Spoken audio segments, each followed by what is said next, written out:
With his frail hands trembling, 78-year-old Harold Whitaker boarded a plane to Africa, fulfilling a secret vow he'd carried for decades.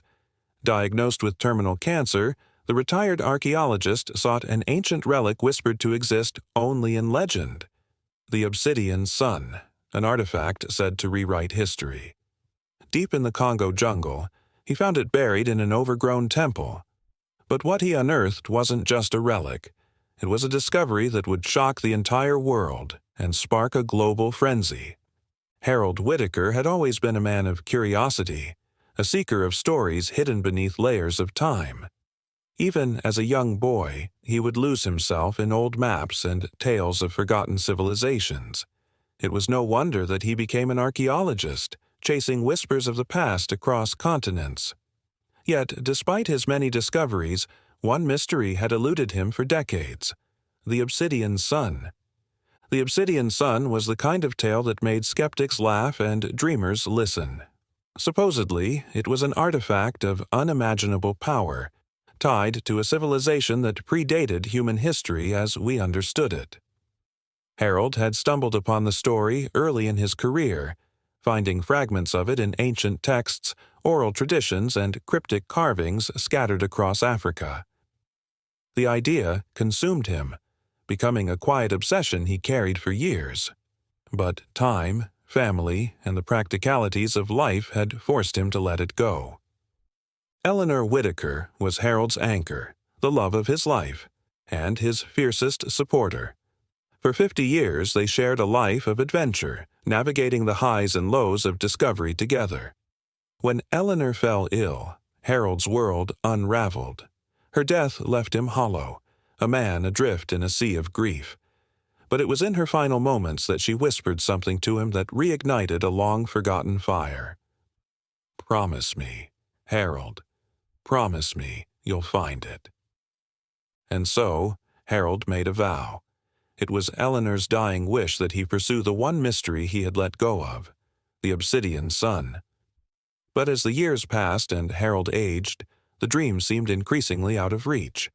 By the time he turned 78, the promise he had made felt like a cruel joke. It wasn't until the diagnosis came that everything changed. Cancer, stage 4. The doctor's words hung in the air like a death sentence. Harold had months, perhaps weeks, left to live. Strangely, he felt no fear. Instead, a strange sense of clarity washed over him. If he had so little time left, why not spend it chasing the dream he had promised Eleanor he would? Why not take one last adventure? Selling his home, his possessions, and anything that tied him to the life he was leaving behind, Harold booked a one-way ticket to Kinshasa. The whispers of the Obsidian Sun had led him to Africa, to a dense jungle that held the remnants of a forgotten temple. He carried little, just a weathered map, the notes of a late colleague who had died under mysterious circumstances, and a heart full of determination. Kinshasa was a city of contrasts. Its bustling streets were alive with energy, its markets filled with vibrant colors and sounds. But Harold didn't come for the city. He came for the wilderness beyond. He spent his first few days gathering supplies, meeting with locals, and looking for someone willing to guide him into the heart of the Congo. That's when he met Amari. Amari was young, sharp-tongued, and deeply skeptical of Harold's mission. "Old man," he said, "people have died chasing myths in that jungle. You really think you'll find some magic rock?" But Harold saw something in the boy, a spark of curiosity, a thirst for adventure. After some convincing and a promise of payment, Amari agreed to lead him. The journey into the jungle was grueling. The heat was oppressive, the air thick with humidity. Harold's body, frail and worn, struggled to keep up, but his spirit remained unbroken. Amari was an excellent guide, navigating the dense foliage with ease and sharing stories of the land as they traveled. Yet even Amari couldn't hide his unease. "This place," he said one night as they set up camp, "has stories, bad stories. People vanish out here." The deeper they went, the more Harold felt a strange energy in the air. The whispers of the Obsidian Sun became louder, guiding him forward. He began to notice symbols carved into trees, patterns in the earth that seemed too deliberate to be natural. Amari dismissed them as coincidences, but Harold knew better. They were signs. It was on the 12th day that they found it. Hidden behind a wall of vines, the entrance to the temple loomed before them. It was unlike anything Harold had ever seen. The architecture was alien, its carvings depicting scenes that defied explanation. "This is it," Harold whispered, his voice trembling with a mix of awe and fear. But as they stepped inside, Harold couldn't shake the feeling that they were not alone. The air was heavy, charged with an unexplainable tension. The Obsidian Sun was close. He could feel it. But so, too, was something else. Something watching. Something waiting. They explored cautiously, their footsteps echoing in the massive, shadowy corridors of the temple. The carvings on the walls seemed almost alive, their intricate details shifting as the torchlight danced. Amari stopped at one particular panel, his hand trembling as he traced the outline of a figure that looked disturbingly human. "This isn't right," he muttered. "This shouldn't exist." For Harold, every step closer to the heart of the temple felt like a step closer to fulfilling his promise, but the weight of Eleanor's dying wish was now joined by a growing sense of dread. Whatever secrets the Obsidian Sun held, they weren't meant to be uncovered lightly. And deep down, Harold knew that his quest would demand a price he was increasingly willing to pay. The jungle swallowed them whole, its shadows closing around Harold and Amari as they pressed deeper into the ancient temple. The air seemed to grow heavier with every step, an oppressive weight that clung to their lungs and filled their minds with unease. Harold had spent his life chasing history, but never before had he felt such palpable tension, a sense that the walls themselves were watching. And still they pressed on, the faint glimmer of a promise pulling Harold forward. "Stay close," Amari whispered, his voice barely carrying over the stillness. He held a torch in one hand, its flame flickering as though it too was afraid. Harold nodded, clutching the small notebook that contained decades of research. He couldn't afford to lose it, not when he was so close.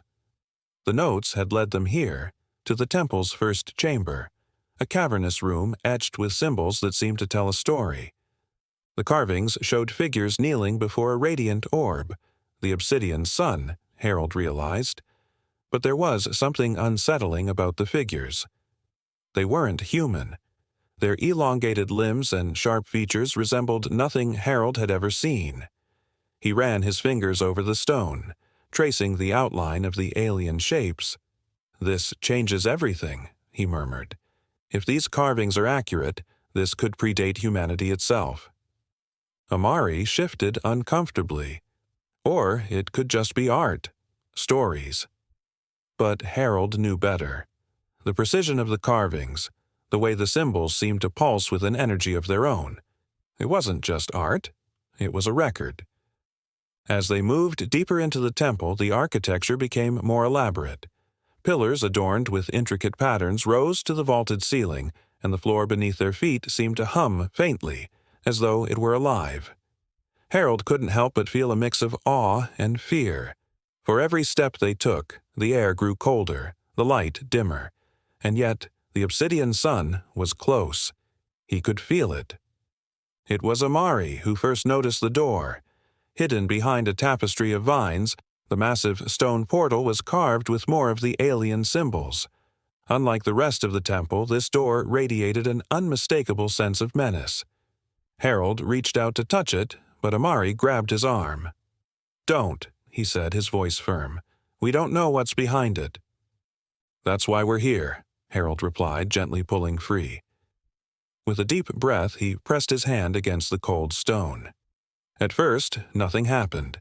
Then, with a low rumble, the door began to shift, grinding open to reveal a dark corridor beyond. The air inside was different, thick, suffocating, and tinged with a metallic scent. Harold hesitated, but the pull of the Obsidian Sun was stronger than his fear. He stepped inside, Amari reluctantly following. The corridor was lined with more carvings, but these were different. They showed not just reverence, but fear. The figures from before now seemed to be fleeing from the orb, their faces twisted in agony. "This doesn't feel right," Amari said, his voice barely above a whisper. Harold didn't respond. He couldn't. His eyes were locked on the end of the corridor, where a faint glow illuminated another chamber. The room was vast, its walls covered in what looked like liquid gold. At its center stood a pedestal, and on it sat the Obsidian Sun. It was smaller than Harold had imagined, no larger than a grapefruit, but it seemed to radiate an energy that made the air around it shimmer. He approached slowly, his heart pounding. This was it. Decades of searching, of dreaming, of hoping. It had all led to this moment. "Harold," Amari said sharply, "don't touch it." But Harold was already reaching out. The moment his fingers brushed the surface of the orb, a shockwave rippled through the room. The walls seemed to ripple, the carvings coming to life as shadows spilled forth from the stone. Amari shouted, but his voice was drowned out by a deafening roar. Harold stumbled back, clutching the Obsidian Sun as the chamber erupted into chaos. The shadows were alive, twisting and writhing as they took form. Figures emerged from the darkness, their shapes echoing the alien beings from the carvings. They moved with an unnatural grace, their eyes glowing with an otherworldly light. Harold's mind raced, but he couldn't look away. The beings didn't attack. Instead, they seemed to study him, their gazes piercing and unrelenting. "We need to leave," Amari shouted, pulling Harold toward the corridor.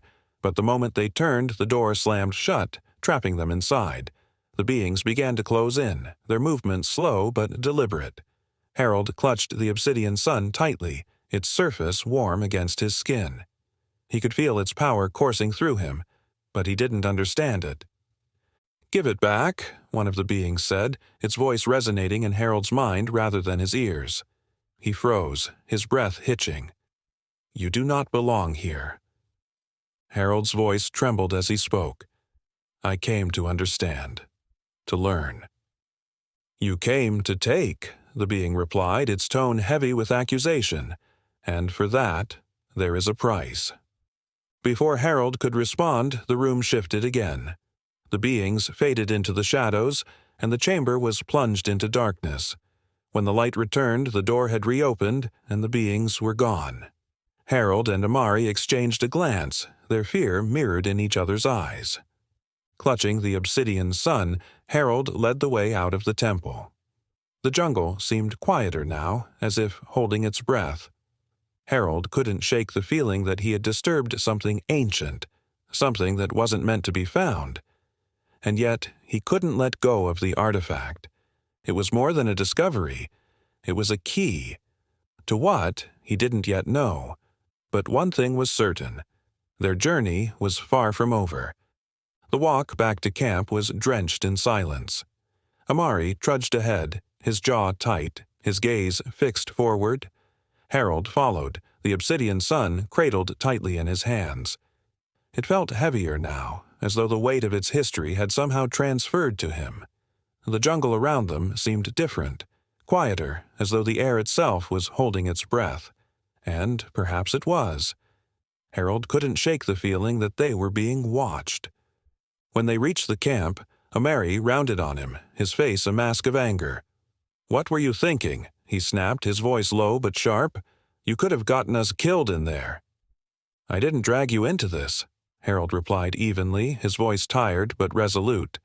"You chose to come." "I chose to guide you, not to walk into a cursed temple." Amari ran a hand over his face, frustration radiating off him. "Do you even know what you've done? That thing isn't just an artifact, Harold. It's alive.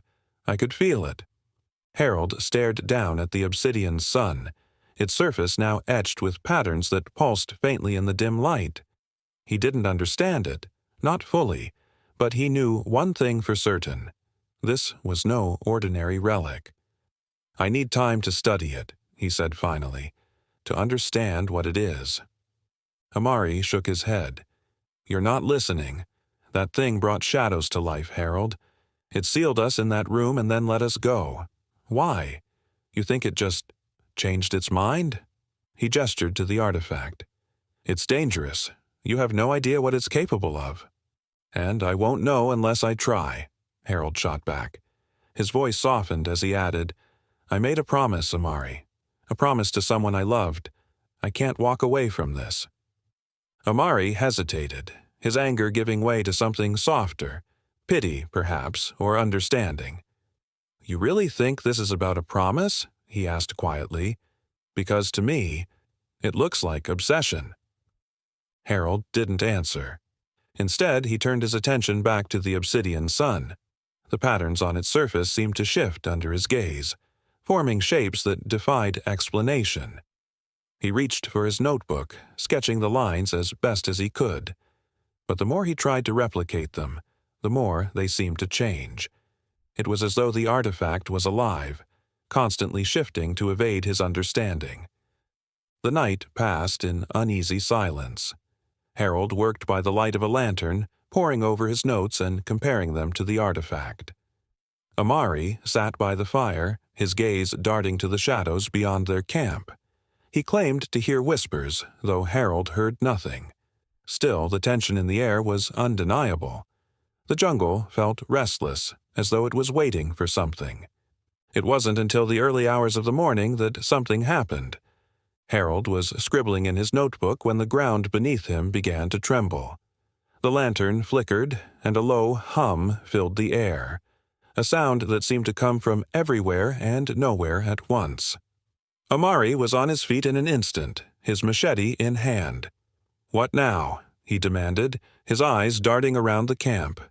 Harold clutched the Obsidian Sun tightly. The artifact was warm against his skin, its surface glowing faintly.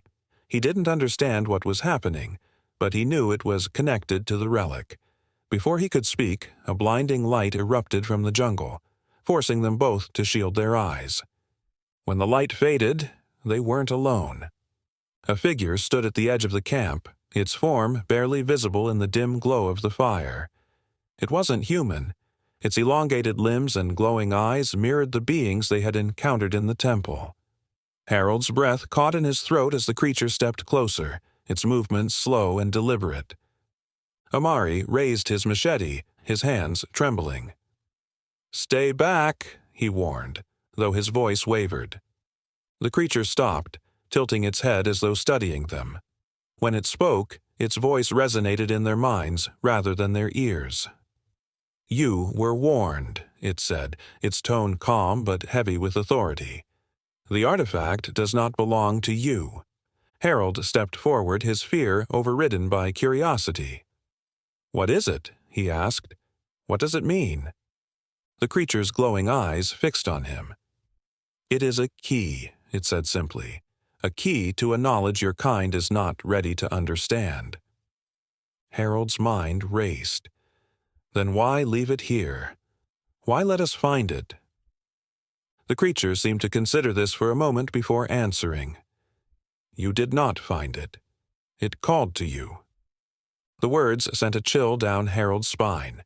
He glanced at the Obsidian Sun, its glow pulsating faintly in his hands. "What happens now?" he asked. "Now," the creature replied. "You choose." "Choose what?" Amari demanded, his voice tight with fear. "What are you talking about?" The creature didn't answer. Instead, it raised a hand and the jungle around them seemed to come alive. Shadows moved among the trees, their shapes shifting and writhing. Harold felt a strange pull, as though the artifact was drawing him towards something. Or someone. "I don't understand," Harold admitted. "What am I supposed to do?" The creature stepped closer. "You must decide," it said. "To keep the key is to bear its burden. To return it is to restore the balance." Harold's grip on the Obsidian Sun tightened.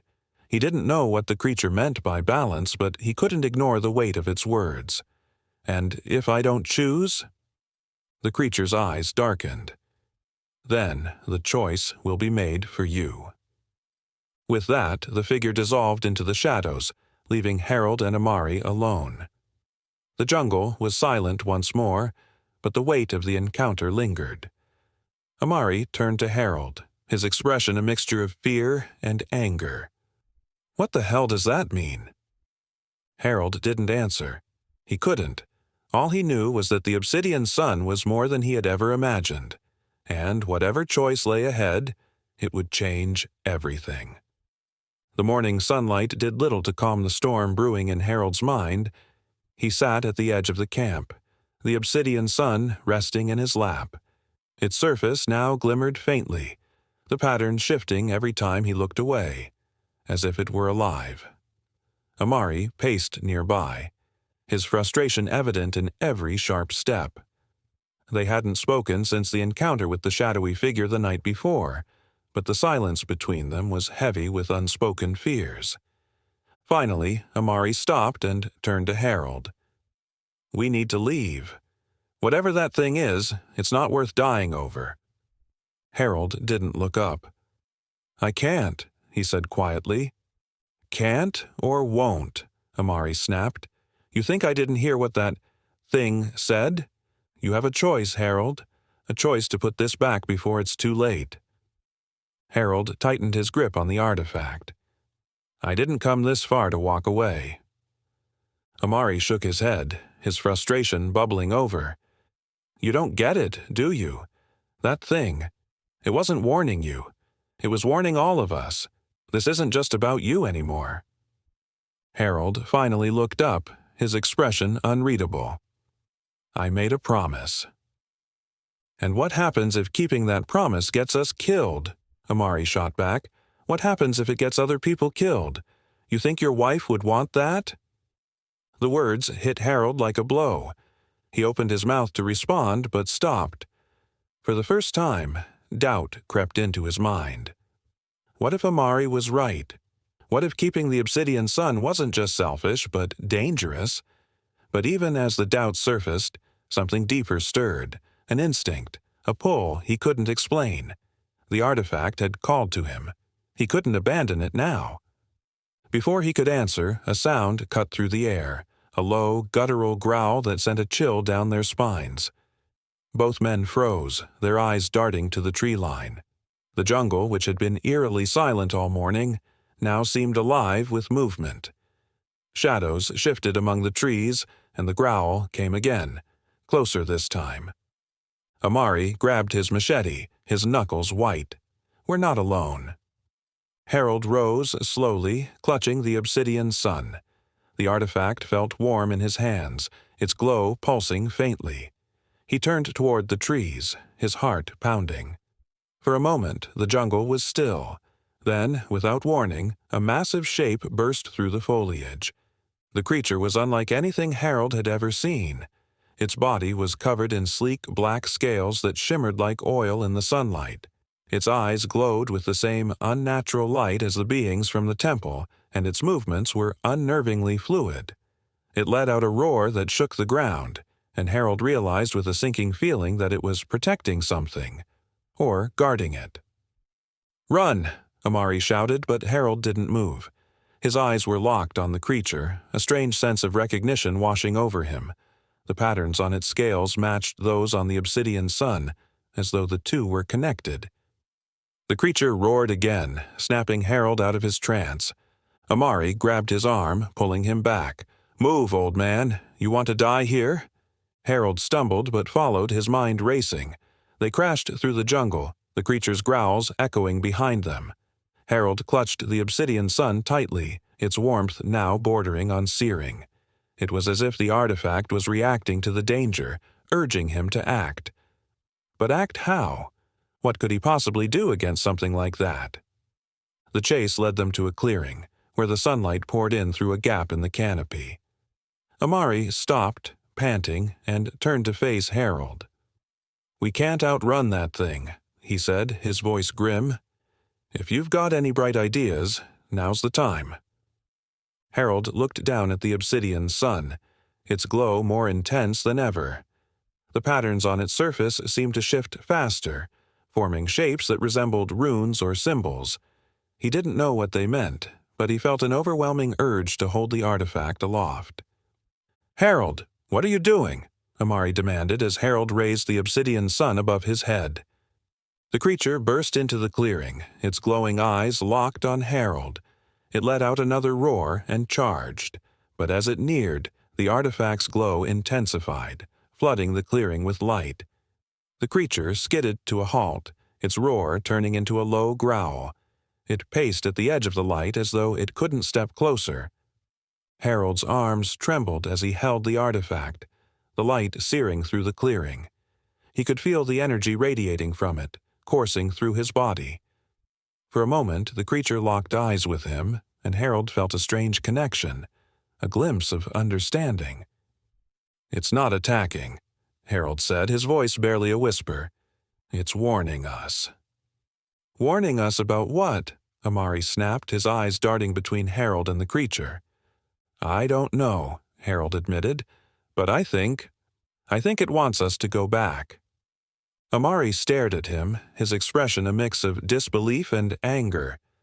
"Are you seriously suggesting we go back to the temple? After everything?" Harold lowered the Obsidian Sun, the light dimming slightly. "If we don't, this won't stop. It'll keep coming." Amari cursed under his breath but didn't argue. The creature continued to pace at the edge of the clearing, its glowing eyes never leaving Harold. He felt the weight of its gaze, the silent command it carried. He knew what he had to do. "We go back," Harold said finally, "but not to return it, to understand it." The journey back to the temple felt heavier with each step, as though the jungle itself resisted their progress. Harold walked with the Obsidian Sun clutched tightly to his chest, its surface glowing faintly in the dim light that filtered through the canopy. Amari followed closely behind, his machete at the ready and his eyes darting nervously to the shadows. The creature hadn't followed them, but its presence lingered like a phantom. "You really think this is going to solve anything?" Amari asked, breaking the tense silence. Harold didn't answer immediately. He was too focused on the pattern shifting across the surface of the artifact, which now seemed to pulse in rhythm with his heartbeat. "I don't know," he admitted finally, "but something is happening here, something beyond our understanding, and I can't ignore it." Amari scoffed. "Understanding? That thing nearly killed us back there, Harold. You think understanding is going to stop whatever this is?" Harold stopped and turned to face him, his expression unreadable. "If we don't try, we'll never know. And if we never know, this won't end." Amari stared at him for a moment before shaking his head and muttering something under his breath. Still, he didn't argue further. The path ahead grew darker as they approached the temple, the air heavy with a strange energy that seemed to vibrate around them. The jungle was unnervingly silent, as though even the animals were afraid to break the stillness. When they reached the entrance to the temple, Harold hesitated. The doorway loomed before them, its intricate carvings glowing faintly in the dim light. It felt like stepping into another world, one where the rules of reality no longer applied. "This is it," Harold said, his voice barely above a whisper. Amari let out a bitter laugh. "Great! Back to the place where everything started to go wrong." Harold ignored the comment and stepped inside. The air immediately felt heavier, pressing down on him like a physical weight.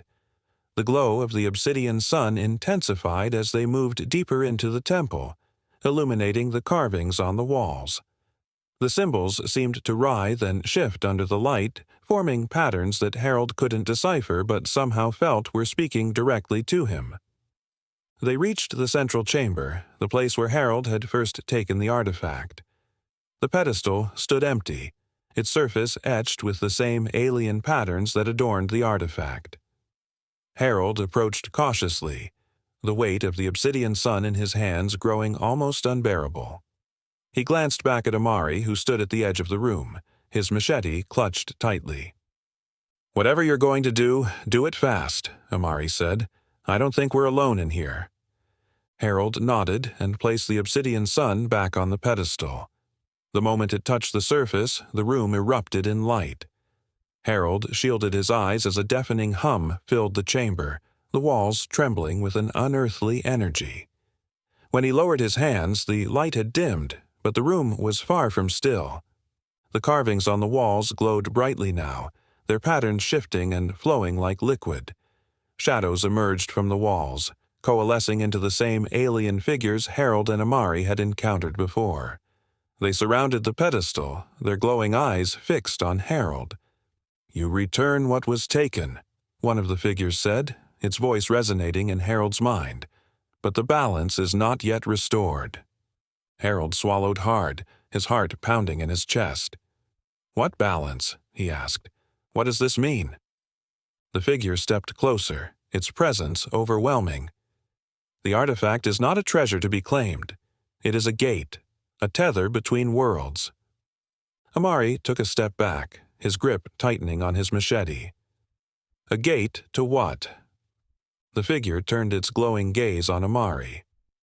"To knowledge your kind is not prepared to wield, to power that would consume you." Harold's mind raced. The Obsidian Sun wasn't just an artifact, it was a key, a bridge to something far greater than he had imagined.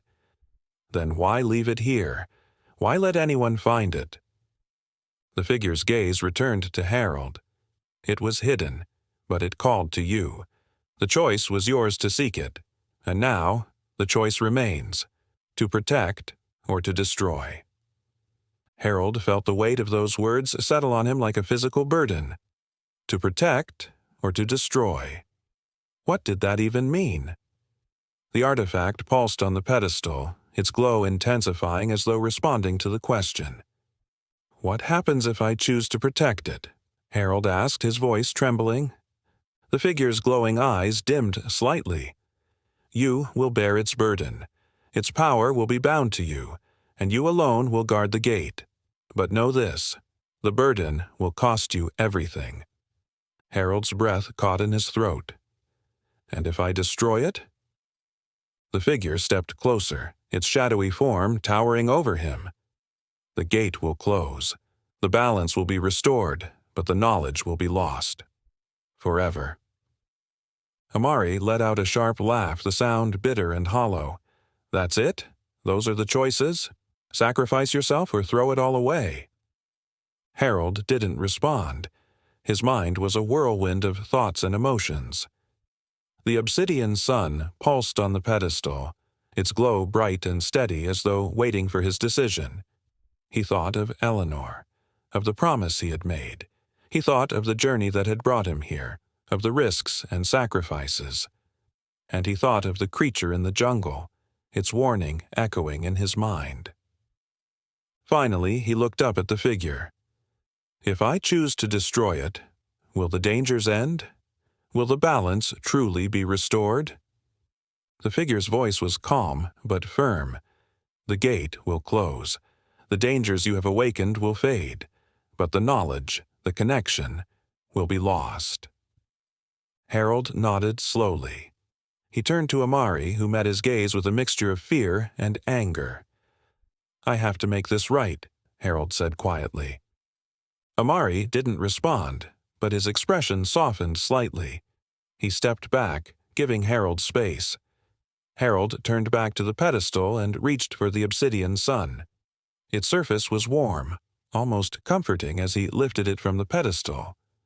The glow intensified, filling the chamber with light once more. The figures surrounding them began to fade, their forms dissolving into the shadows. The carvings on the walls dimmed, their patterns returning to stillness. Harold felt the energy of the artifact coursing through him, a surge of power that was both exhilarating and terrifying. And then, with a single thought, he made his choice. Harold's trembling hands lowered the Obsidian Sun back onto the pedestal. The chamber pulsed with a blinding light, and a deafening hum filled the air. Shadows danced across the walls as the alien figures watched in silence, their glowing eyes fixed on him. For a moment, time seemed to stand still, the weight of Harold's choice pressing down on him like an immovable force. And then, as if responding to his surrender, the artifact's glow softened, and the room fell silent. "You have chosen," one of the figures said, its voice echoing in Harold's mind. "The gate will close. The balance will be restored." Harold stumbled backward, his body weak from the journey and the toll of his decision. Amari rushed forward, grabbing his arm to steady him. "What happens now?" Amari demanded, his voice sharp with fear and frustration. The figures didn't answer. Instead, they dissolved into the shadows, their forms dissipating like smoke. The carvings on the walls dimmed, their once shifting patterns now frozen in place. The air grew still and a strange calm settled over the chamber. Harold looked at the Obsidian Sun, its once radiant surface now dull and lifeless. "It's over," Harold whispered, though he wasn't sure if he believed his own words. Amari let out a bitter laugh. "Over? You think this is over? Do you even know what you just did?" Harold didn't respond. He couldn't. His mind was a whirlwind of emotions, relief, sorrow, and an overwhelming sense of loss. He had made his choice, but the cost was greater than he had anticipated. The knowledge, the connection, the tantalizing glimpse of something greater, it was all gone. As they left the temple, the jungle seemed to come alive again. Birds called from the treetops and the distant hum of insects filled the air. The oppressive energy that had weighed them down was gone, replaced by an eerie tranquility. Yet Harold couldn't shake the feeling that something fundamental had shifted, that the world would never be quite the same. Back at camp, neither man spoke. Amari packed their supplies, his movements sharp and deliberate. Harold sat by the fire staring at the now dormant artifact. Its weight was less physical now, but its presence still unnerved him, a reminder of what he had done. "What now?" Amari finally asked. "Do we just leave it here?" Harold shook his head. "No, it's not safe. Someone could find it, even without its power." "So, what do we do with it?" Harold didn't answer immediately. The Obsidian Sun was no longer a key, no longer a gate to something greater, but it was still a symbol, a reminder of what had been lost and what had been protected. "We take it somewhere no one will find it," he said. "Somewhere it can't hurt anyone." Amari sighed but nodded. "Fine. But after that, we're done. No more temples, no more curses, no more this." Harold managed a faint smile. "Agreed." The journey back to civilization was long, giving Harold time to reflect. He thought of Eleanor, of the promise he had made to her. He thought of the artifact, of the knowledge it had offered and the price it had demanded. And he thought of the gate, of the worlds beyond it he would never understand. When they reached Kinshasa, Harold and Amari parted ways. Amari didn't look back, his machete slung over his shoulder. Harold watched him go, a pang of sadness in his chest. He owed the young man more than he could repay, but their paths had diverged. The next morning, Harold boarded a plane with the Obsidian Sun locked away. He didn't know where he was going, only that it had to be somewhere remote, untouched by progress, somewhere it could rest in peace. As the plane soared into the sky, Harold closed his eyes. The weight of his journey, of his choice, pressed down on him. Yet, beneath the sorrow there was a flicker of hope. Hope that the balance had been restored, that the dangers had been contained. And yet, deep in the shadows of his mind, a question lingered. Had he done the right thing? Had he truly protected the world, or merely delayed the inevitable? The answers were lost, buried in the secrets of the artifact and the worlds it had touched. As the plane disappeared into the clouds, the jungle below sighed in relief, its secrets safe once more. But, deep in the temple, a faint pulse of light flickered. Brief, fleeting, unnoticed.